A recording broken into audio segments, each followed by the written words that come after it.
Assalamualaikum warahmatullahi wabarakatuh. Halo semua, izinkan saya memperkenalkan diri terlebih dahulu ya. Perkenalkan, nama saya Raina Felicia Effendi. Saya dari kelas 11-1. Di sini saya akan membahas tentang hukum Pascal. Apa itu hukum Pascal? Hukum Pascal adalah prinsip dasar dalam mekanika fluida yang menyatakan bahwa tekanan yang diberikan pada fluida yang tertutup akan diteruskan secara merata ke segala arah. Hukum ini ditemukan oleh ilmuwan asal Prancis, Blaise Pascal, pada abad ke-17. Secara matematis, hukum ini dapat dijelaskan sebagai berikut. P1 sama dengan P2, di mana P1 adalah tekanan pada titik pertama, sedangkan P2 adalah tekanan pada titik kedua.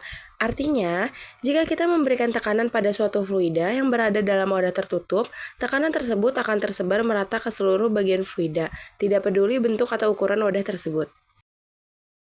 Rumus hukum Pascal. Dalam sistem hidrolik, hukum Pascal sering dijelaskan dengan persamaan F1 per A1 sama dengan F2 per A2, di mana F1 adalah gaya yang diterapkan pada area pertama, A1 adalah luas penampang area pertama, F2 adalah gaya yang diterima pada area kedua, A2 adalah luas penampang area kedua.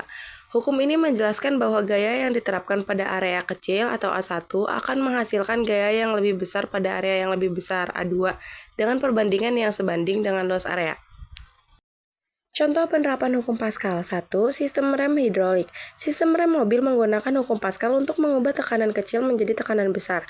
Ketika pengemudi menekan pedal rem yang memiliki area kecil, gaya ini akan diteruskan melalui cairan rem dan menghasilkan gaya yang lebih besar pada kapiler rem yang memiliki area lebih besar, sehingga mobil dapat berhenti. 2. Hydraulic jack atau dongkrak hidrolik.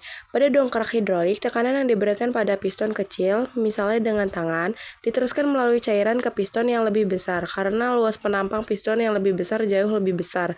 Gaya yang dihasilkan cukup besar untuk mengangkat mobil meskipun gaya yang diberikan relatif kecil.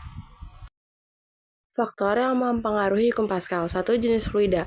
Fluida yang digunakan dalam sistem hidrolik harus memiliki sifat tertentu, seperti tidak dapat dimampatkan dan dapat mengalir dengan baik. Sebagian besar sistem hidrolik menggunakan cairan khusus yang memiliki viskositas dan kepadatan yang sesuai. 2. Kapasitas sistem. Pada sistem hidrolik atau pneumatik, kapasitas saluran dan ukuran area piston juga mempengaruhi seberapa besar gaya yang dapat dihasilkan. Sistem yang lebih besar dengan area piston yang lebih besar akan menghasilkan gaya yang lebih besar.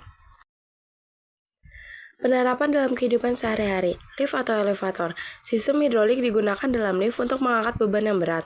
Gaya kecil yang diterapkan pada sistem piston kecil akan diteruskan dan menghasilkan gaya besar untuk mengangkat kabin lift.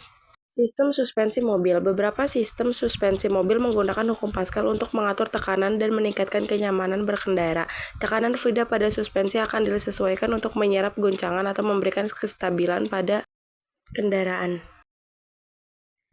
Kesimpulan, hukum Pascal adalah salah satu hukum fundamental dalam mekanika fluida yang memberikan pemahaman tentang bagaimana tekanan dalam sistem tertutup dan diteruskan secara merata ke seluruh fluida. Penerapannya dalam berbagai sistem, terutama sistem hidrolik dan pneumatik, memungkinkan penggunaan teknologi untuk mengangkat, memindahkan, atau memanipulasi objek berat dengan gaya kecil.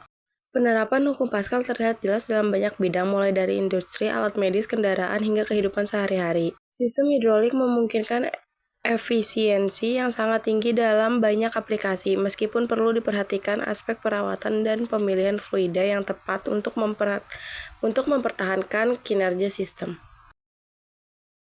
Sekian penjelasan dari saya, kurang lebihnya mohon maaf, saya tutup di sini. Wassalamualaikum warahmatullahi wabarakatuh.